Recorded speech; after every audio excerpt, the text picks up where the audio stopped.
हमरे आंगने में बैठी गवरैया उड़ाए नाही उड़े ना नदी। हमरे आंगने में बैठी गवरैया उड़ाए नाही उड़े ना नदी। सासु का जगाई वही तो बिरही बोलिया बोले। सासु का जगाई वही तो बिरही बोलिया बोले। हमरे सासुरु जे हो हमरे सासुरु जे सोवे आलर नींदिया जगाए नाही जागे ना नदी। हमरे सासुरु जे सोवे आलर नींदिया जगा नाही जागे ना नदी। हमरे आंगने में बैठी गवरैया उड़ाए नाही उड़े ना नदी। हमरे आंगने में बैठी गवरैया उड़ाए नाही उड़े ना नदी। जेठनी का जगाई वही तो बोले बिरही बोलिया।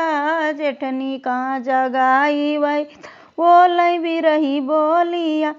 हमरे जेठाऊ जी हो हमरे जेठाऊ जी सोवे लर नींदिया जगाए नाही जागे ना नदी।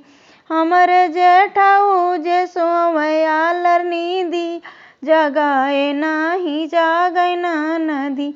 हमरे आंगने में बैठी गवरैया उड़ाए नाही उड़े ना नदी। हमरे आंगने में बैठी गवरैया उड़ाए नाही उड़े ना नदी।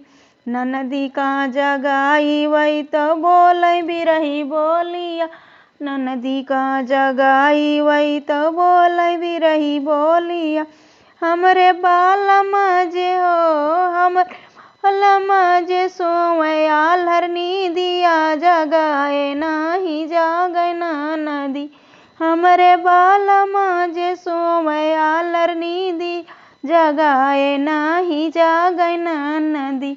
हमरे आंगने में बैठी गवरैया उड़ाए नाही उड़े ना नदी।